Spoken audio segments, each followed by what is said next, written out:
These fighters can no longer jump around. They have taken 2 baths in cold water. The treasures that ancient people have kept for over 1,000 years have surprisingly turned into a dish. This breeding farm, located in the remote countryside, is one of the noisiest places in Thailand. Each cycle 50 million crickets are sent away. During the hormonally charged breeding period, farmers select the next generation of breeders. Based on the cricket's size and calls, they throw them into a group of females to find their mate. The male giant crickets have larger heads and only 2 antennae at the tail. The male tsetse crickets have smaller heads, but an extra ovipositor compared to the males. During midsummer, they love to disturb people's dreams at night, and you can't find them even after searching for a long time. Damn chatterboxes. Doesn't their throat hurt? In fact, giant crickets have exhaust vents under their wings. When their wings flap, the fine filaments and hind wings create friction and sound. They can only produce 1 chirp every time they flap their wings 8 times to perform a mating song. They almost wear out their wings every time. The tsetse cricket's wings don't have instruments, so they can't make a chirping sound, but the thighs of their front legs serve as hidden ears, very sensitive to vibrations and noise. They can hear the males call from a distance. If a jeune falls in love with a chong, she will actively approach and quickly form a pair. While the breeders are busy making their moves, they place dozens of trays into the ponds. The trays, filled with loose and moist coconut soil, are the top breeding grounds with magnetic attraction. As the breeding season approaches, more and more crickets climb onto the trays, inserting their ovipositors into the coconut soil. It takes 1 to 2 days to lay clusters of tiny eggs. Each time they lay, it can reach 500 to 600 eggs. Before long, the coconut soil turns into a layered cake. At first glance, you may have the urge to snatch some food. The farmers collect a batch of cakes every 2 to 3 days. Some are sold directly to individuals, while the rest are packed into woven bags and left to sleep for 2 days before being evenly spread out, covered with blankets and a light-blocking membrane to keep the temperature between 25 to 30 degrees Celsius.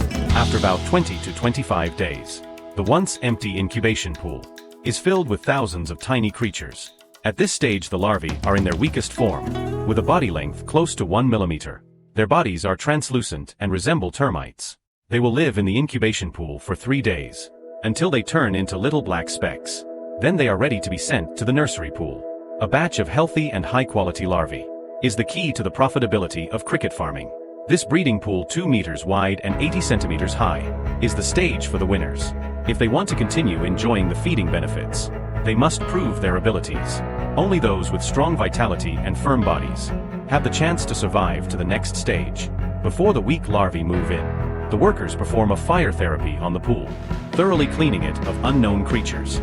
The harmful microorganisms lurking in the shadows are dealt with using quicklime and tea residue. At the same time, the workers prepare a large number of egg clumps to provide shelter for the tsetse crickets. They use 2 bamboo sticks as support and invert the egg trays to set them in place, effortlessly creating countless little burrows.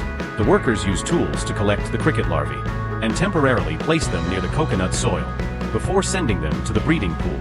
Crickets are nocturnal creatures and prefer to burrow. They will find a burrow similar to the ones used by the performers. Unlike wild crickets, the first generation of ancestors invited to settle here, live carefree with no worries about food or drink. To ensure the crickets grow well, it's important to feed them on time and in appropriate amounts. Developing good eating habits is crucial. Feeding every 2 days is enough for them to grow. Clean drinking water is also a priority. The workers use a small frequent addition method to reduce water pollution. And when it's mealtime, the crickets are kept hydrated. Some breeding farms even have drinking pipes, where the little ones can easily drink by pulling a cotton string.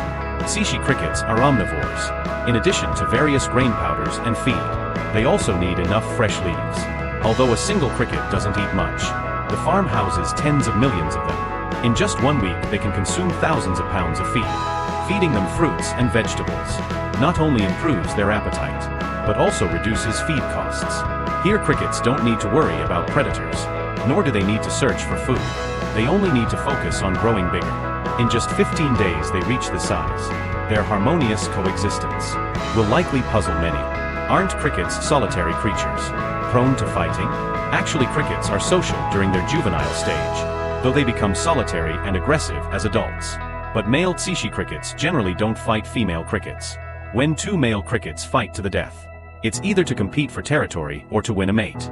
Ancient people formerly took advantage of this trait by capturing them from the wild and placing them in a fighting arena for entertainment and gambling. It gradually developed into a popular folk pastime. To this day, cricket fighting is still an essential entertainment activity in many regions during the Mid-Autumn Festival, and has led to a whole industry surrounding crickets. However, very few people consider them as food. In food-abundant Thailand, Sishi crickets can be stewed, boiled, fried, or grilled. It's thrilling and exciting. Each bite is delicious. Would you like to try these tender, crispy little crickets? Sishi crickets are cold-blooded animals. Their growth is influenced by temperature and humidity. In Thailand, which has a summer-like climate year-round, they can be farmed throughout the year. Breeding farms with ventilation on all sides not only help the crickets stay healthy, but also promote air circulation and cooling. If the climate is too dry, farmers use mist sprayers to maintain humidity, keeping it between 65% and 75%. In the wild, they can jump and disappear in the blink of an eye. But those in captivity have already lost their wild instincts. A strip of transparent tape is enough to block their way. Crickets have a very short lifespan, usually only living for 4 to 6 months. But in farming environments, longevity is not a concern. Once they reach around 45 days old, some farmers harvest a batch early, selling them as food for other animals, or processing them into animal feed. The lucky ones that remain do not know that their time is short. The days of eating and drinking have dulled their senses. The only thing on their minds is molting. Crickets have a habit of recognizing their kin. The greatest danger during molting is the presence of nearby brothers and sisters. Every time molting season comes around, they hide away, using the pressure from their blood to break free from their old exoskeleton. As incomplete metamorphosis insects, they need to molt at least 7 times to grow into adults. If at any point they lack strength or are startled, they may end up missing limbs. Or in worse cases, their life cycle may end there. As the crickets continue to molt, they grow bigger and darker, and develop a perfect pair of wings. Their food also changes from powder to grain pulp, and they no longer need to worry about drowning when drinking water. At this point, the farmers add mesh screens to prevent them from escaping. When they reach 2 months old, the lucky ones are selected as breeders, and continue to enjoy being fed. The others become high-protein food. As the workers constantly shake the crickets, they fall into trays with holes at the bottom. After sifting out feces and other impurities, they are weighed and packed into plastic bags, until they all suffocate to death. The workers pour the crickets into a water tank, and rinse them 3 to 4 times. Then they drain the water. Finally, they cook them in boiling water for 10 minutes. Afterwards, they are taken out, spread out, and cooled. Once the crickets are completely dried, they are packed in metal bags, and stored in a warm cabinet. This breeding farm can raise 6 batches of crickets per year. Large-scale farms can harvest over 50 million crickets per batch, but only a small portion is consumed in the domestic market. Most are exported to Japan and Europe. In addition to harvesting crickets, farmers also collect nearly 3,000 kilograms of cricket manure annually, which is used for their own crops, or sold to plantations. Farming is not easy. The money earned is hard-earned. Meanwhile, in processing factories in Europe, the crickets are first thawed and reawakened. They are inspected to ensure there are no fragments. Then they are spread evenly on trays, and baked in an oven until crispy. Next, they are marinated with seasonings, before being ground into a brown powder, packed in 23-pound boxes, and shipped to major supermarkets. They are also added to flour, to make various cakes, cookies, and other foods. In Thailand, the price of 1 kilogram of crickets is less than 20 yuan, but once processed into cricket powder, the price of 1 kilogram jumps to over 300 yuan, which is more than 40 times the price of regular flour. Although it's cricket powder, why is it so favored by foreigners? In fact, crickets contain more protein than beef, and also have fiber, iron, calcium, and other nutrients. Compared to traditional farming, cricket farming seems to be more environmentally friendly.